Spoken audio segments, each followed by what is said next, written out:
Welcome to sports, everybody. Forrest Tucker with you. In the studio today over Zoom is Eric Wood. He's joining me.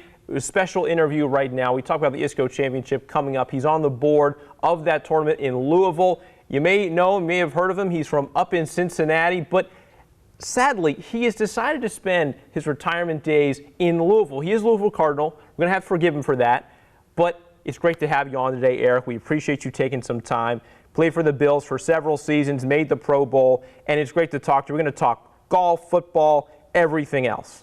Yeah, I'm looking forward to it, Forrest. And for the UK fans that are watching, don't be too upset. There's many pictures of me growing up in UK basketball gear. My little brother, who is disabled, we had a live-in nurse at the house, and she was a giant UK sports fan. So keep that maybe between us, but there's some pictures out there for sure. Awesome, awesome. I like to hear. I mean, look, it's all in the family. You can't touch blue when you live around the tri-state area for sure. It's always around there somewhere. So, again, we're happy to hear that, and we'll keep the secret as best we can. So, I tell you what, this is coming up, this championship, in just a couple of weeks. The countdown's just getting so much more close to zeros on the clock. Any updates that people need to know just right off the bat, Eric? No, we're excited. The corporate ticket sales are through the roof. Ticket sales are doing extremely well. I've attended the tournament when it was the Barbasol over in Lexington. I attended it last year as the ISCO Championship, and there was always great support there. We're looking to turn it up maybe a notch with some added kind of support for the tournament. So maybe people that have attended in the past, great event, super family friendly. I brought my kids last year. We had an absolute great time over in Lexington. This year, you're going to be able to expect the same things, maybe just turned up a notch. We're kind of theming it around, okay, let's make this Kentucky Derby in July.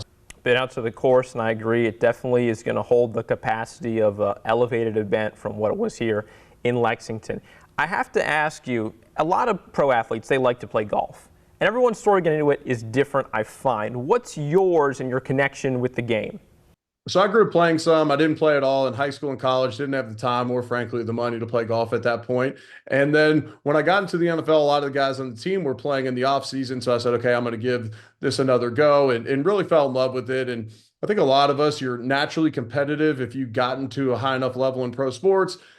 Golf is something that you can continue to compete at when you're done. I can't go back out on a football field anymore. I'm technically medically disqualified anyways because of a neck injury, but I can go out and compete on the golf course, and I can spend time with buddies. The connections that I've made, the friends that I've made through the game of golf have been tremendous. And so it's an honor being able to be the chairman of this ISCO Championship and be able to try to create an awesome experience in Kentucky in the summer. I love that. I think that's certainly so true. I wonder, besides competitiveness, what skill from football translates to your golf game? That's a great question. I would say maybe not a skill, but an attribute would be power. I can still hit it pretty far and all that. Now, it's not the same movements. It's not, maybe using the same muscles, but some of the natural power that I was born with translates to the golf course.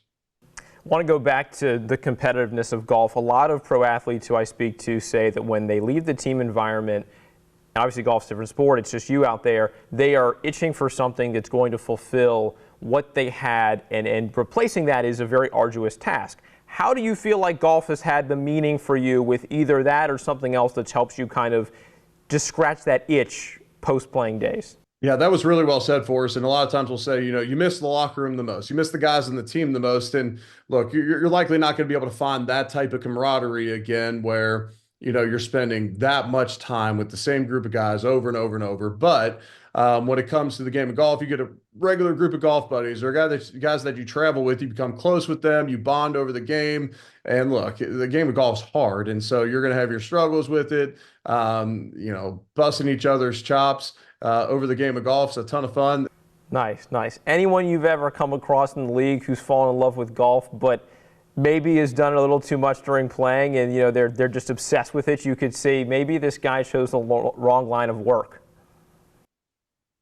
No, not to that extent, but I will say the Bills fan base gives Josh Allen a lot of crap about how much golf he plays. Now, a lot of Josh's golf is forward facing with the media, where he's on Grant Horvat's channel, he's on Bob does sports. He's at the American Century Tahoe tournament. He might be at the Pebble Celebrity Pro Am. So you're seeing all of Josh's golf. There's probably a lot more. There's probably a ton of guys that play more golf than Josh Allen does.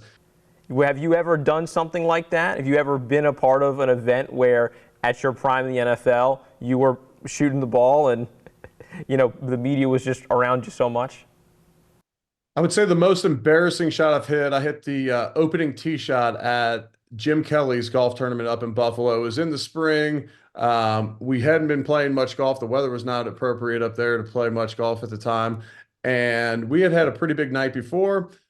I didn't warm up or anything, and I had an awful tee shot. And they had put me up to it because they're like, Eric, show off how far you can hit it. And there was a tree about 50 yards on the right that I didn't even take into consideration. And I was going to rip this big draw, and it smacked the tree, came right down, and there was, probably 150 people standing around. So not my best one. Think if anyone's in a pro-am coming up, whether it's a Memorial this past week or it's going to be the ISCO coming up, that would be the for all intents and purposes, that'd be the most scary I would ever think about being in front of these pros and playing. But you did answer the question I was kind of thinking about, which is what's your most embarrassing moment. So thanks for reading my mind there. I didn't want to go out and ask you that 110%. Want to switch gears now to a little bit of football, and we'll keep it local here. What was your reaction when you saw the Buffalo Bills draft not, one, but two former Cats, and then now you have three on the team? It's looking like it's, the Buffalo Wildcats right now up there. Well, UK's had a ton of talent in Lexington for a while. This run under Stoops, they've recruited well and they've developed talent, and that hasn't necessarily translated to SEC championships. Some of that I would put on maybe quarterback play, but they've had tons of talent across both the lines at skill positions. They've had a lot of talent, and so Ray Davis last year had a heck of a rookie season for the Bills. James Cook running a majority of the workload, stayed healthy for a majority of the season. The one game he did miss was Monday Night Football against the Jets, and Ray Davis goes for 100 yards in his only start of the season. So his future looks promising. Harrison's a guy that had caught my eye before. It's hard not to notice Walker in the middle. Those single-digit defensive tackles that are 340 pounds, they stand out. So both those guys I had seen in college and watched them play and were impressed with both of them. So I'm excited they're both Buffalo Bills right now. When you look at Harrison, lots of upside. When you consider the speed and athleticism that he brings and can bring to the table, the one knock on him coming out was his, I'll put it in quotes, inability to tackle. Well, he starts last season with a shoulder surgery. I mean, there was no critiquing his tackling ability in 2023. 2024 is where they're getting on him about his tackling ability. He's playing all year, playing through a shoulder surgery. So I'll give him the benefit of the doubt and saying he's tough enough to as a first round draft pick to go out there and play through an injury. I'm not going to knock him for missing a couple tackles. Yeah, very understandable and everything. I think he's just such a ball hawk, and that's what I gained from watching him. I thought his interception stats would have been a little bit better this season. But anyways, we're in the present right now, and those guys are with your former team. We have to wonder as questions swirl around. I don't want to buy into this too much, but people are worried that the rivalry, the Governor's Cup, could go away. Do you feel like that's a real chance? And why is this rivalry so important to people like yourself? It's fun. I mean, that's the game we look forward to every year. And I'll tell you what, I loved it when it was the first game of the year. It gave us motivation through summer workouts. Okay, we have UK coming up, and that was big for us. I mean, I didn't necessarily grow up. I grew up proximity-wise close to the rivalry, but I wasn't in it until I got down here, and you felt it quickly. You walk around town, you walk around Louisville, and it's blue and red, everything. So to me, to be able to play in that for 4 years was fun. It was the most fun game we'd play in each and every year because of the intensity around it, the build up to it. I think it'd be really dumb if we let the game go away. And honestly, I think we should bump it up to being the opening game of the season. I just feel like right now, I understand what ESPN is doing with rivalry week, but it gets lost in the shuffle of Ohio State, Michigan, Alabama, Auburn, Florida, Georgia. Okay, now it's Louisville, Kentucky. You put it at the beginning of the season when there's not as many primetime matchups. Now it becomes a great focal point for the country to watch it. Yeah, I like that idea. I never even thought about bumping things up or maybe having rivalries for certain schools sporadically around the season. And maybe you would argue, like you kind of just said, if you drop them, and I'm South Carolina grad, so I love the Palmetto Bowl, perhaps you have them in different parts of the season. I know there's tradition that we've had for a long time, but it would be cool to see how that would shape out. It's an interesting idea. I haven't heard that one before. What's your favorite memory from any of those games? We beat UK a couple times early on. Elvis Dumerville, my first ever college game I played in, Elvis Dumerville goes for 5 sacks, and it got called back, but he ran the touchdown with the stiff arm.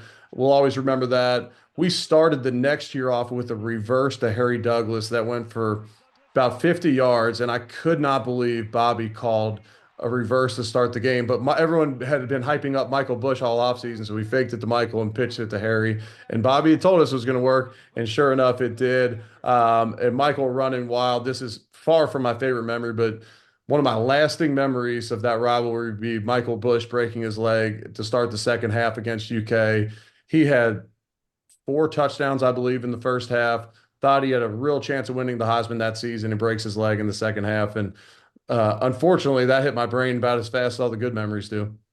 Last one here. We're going to end on a note where we look towards the future. What are you seeing from both these teams this offseason? It's hard to tell in spring what a team's going to look like, except for what portal guys they have in, which is why I hold off on any expectation until closer to the fall.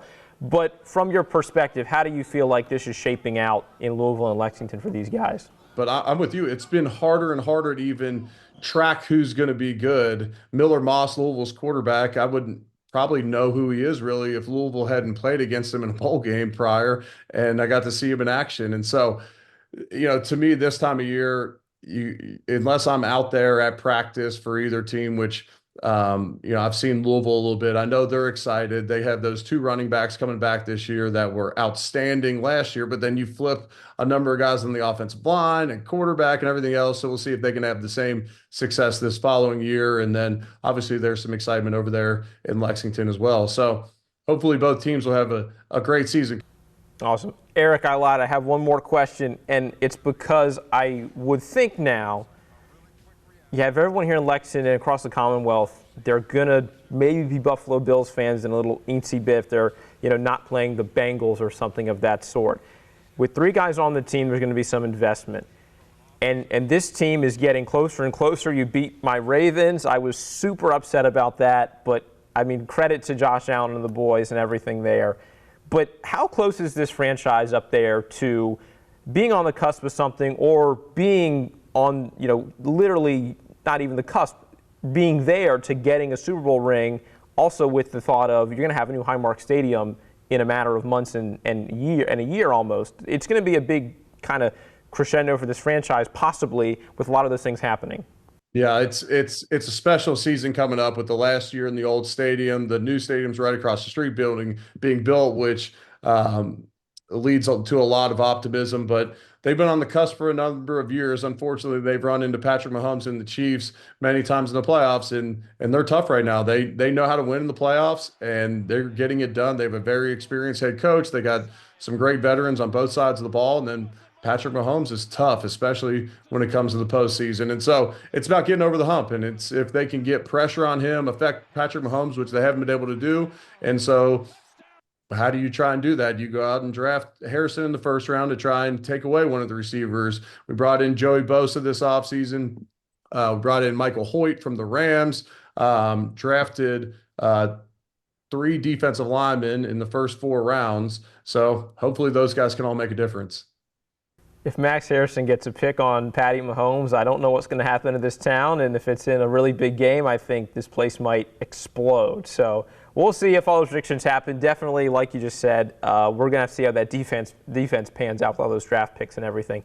But, my gosh, Eric Wood, thank you so much for taking the better part of a half an hour to talk to us here. We appreciate you so much. And everybody, thank you for tuning in to this interview. We will see you next time on ABC 36 Sports.